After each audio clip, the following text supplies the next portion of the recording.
మీ అందరికీ నా వందనాలు. మత్తయి సువార్త 6వ అధ్యాయము 14వ వచనం చదువుకుందాం. మనుషుల అపరాధములను మీరు క్షమించిన యెడల మీ పరలోకపు తండ్రియు మీ అపరాధములను క్షమించును. మీరు మనుషుల అపరాధములను క్షమింపక పోయిన యెడల మీ తండ్రియు మీ అపరాధములను క్షమింపడు. దేవుడు ఏమంటున్నంటే ఇతరులు పాపాలను క్షమించే మనసు మనకు ఉండాలంట. భార్య పాపం చేసినా కానీ, భర్త పాపం చేసినా కానీ, పిల్లల పాపం చేసినా కానీ, బంధువులు, స్నేహితులు, ఇరుగు పొరుగు వాళ్ళు ఏమన్నా లోపాలు ఉన్నా కానీ వారిని క్షమించే మనసు మనకు ఉండాలంట.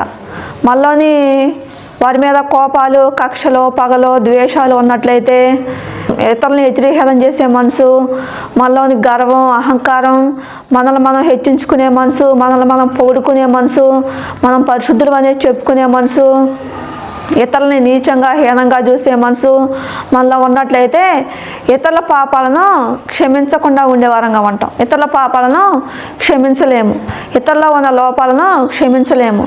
దేవుడు అందుకే అంటాడు, మనలోని జాలి గల మనసు ఉన్నప్పుడు, ప్రేమ గల మనసు, మంచితనము, ఆప్యాయత, అనురాగము మనలోని ఉన్నప్పుడు, ఇతరులని ప్రేమించే మనసు మనలో ఉన్నప్పుడు, మనలోని గర్వం, అహంకారము, పొగర మనలో లేకుండా ఉన్నప్పుడు, వినయం, విధేయత ఉన్నప్పుడు, తగ్గించుకునే గుణం మనలో ఉన్నప్పుడు, ఇతరులని హెచ్చరిహేళన చేయకుండా ఉన్నప్పుడు, ఇతరులని నీచంగా హీనంగా చూడకుండా ఉన్నప్పుడు మనం ఇతరుల పాపాలను క్షమించగలుగుతాం. లేకపోతే ఇతరులు చేసిన పాపాలను క్షమించలేము.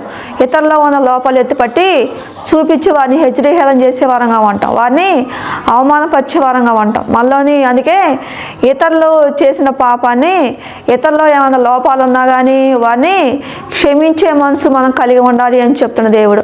ఇతరుల పాపాలను మనం క్షమించకుండా ఉండేవారంగా ఉంటే దేవుడు మన పాపాలను క్షమించడం అంట. అందుకే దేవుడు అంటాడు, మత్తయి సువార్త 6వ అధ్యాయము 14వ వచనం చదువుకుందాం. మనుషుల అపరాధములను మీరు క్షమించిన యెడల మీ పరలోకపు తండ్రియు మీ అపరాధములను క్షమించును.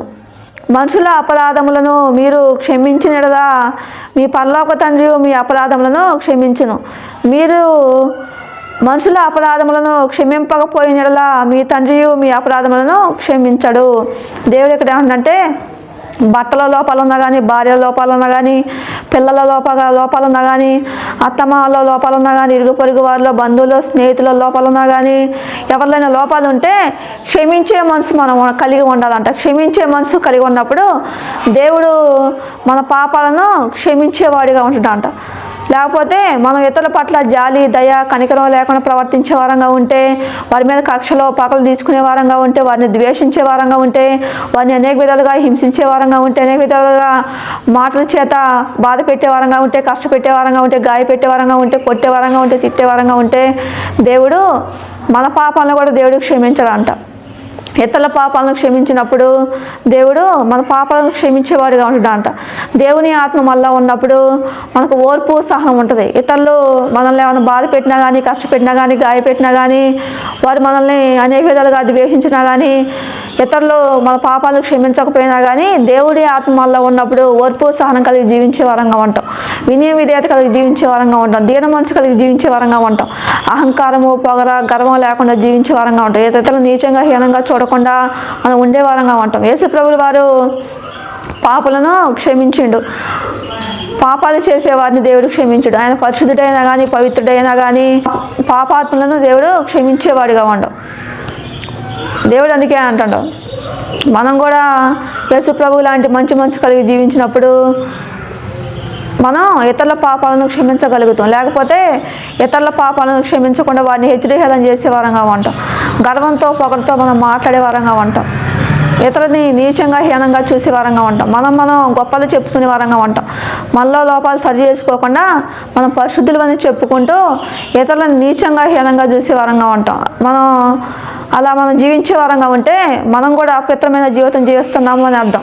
దేవునికి వ్యతిరేకమైన జీవితం జీవిస్తున్నాము అని అర్థం. అందుకే దేవుడు అంటాడు, మత్తయి సువార్త 18వ అధ్యాయము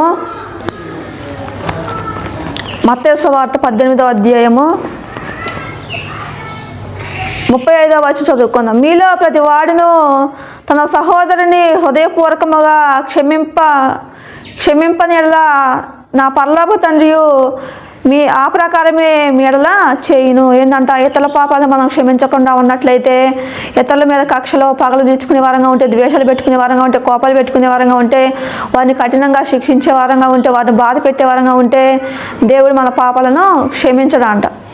ఇతరులు మనల్ని శిక్షించినా కానీ, ఇతరులు మనల్ని అవమానపరిచినా కానీ, ఇతరులు మనల్ని ద్వేషించినా కానీ, అనేక విధాలుగా మనల్ని కొట్టినా కానీ, తిట్టినా కానీ, ఇతరులు మనం ప్రేమించే వారంగా ఉంటే, ఓర్పు సహనం కలిగి మనం ఉండే వారంగా ఉంటే దేవుడు మన పాపాలను క్షమించేవాడిగా ఉంటాడంట.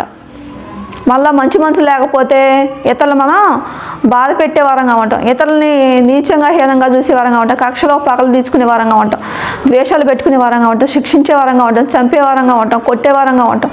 దేవుడు అంటే నా మనసు మంచిది కాదంట. యేసు ప్రభు ఎంతోమంది పాపాత్ములు కొడుతున్నా కానీ యేసు ప్రభులు వారు ఓర్పు సహనం కలిగి ఉన్నారు, వినయ విధేయత కలిగి ఉన్నారు, దీన మనసు కలిగి ఉన్నారు, తగ్గించుకున్నారు, వారి పాపుల పట్ల ప్రేమ ఆప్యాయత అనురాగాన్ని పంచేవారుగా ఉన్నారు.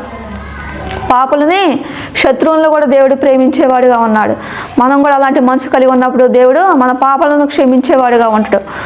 దేవుడి కొద్ది మాటలు దీవించును గాక. ఆమేన్.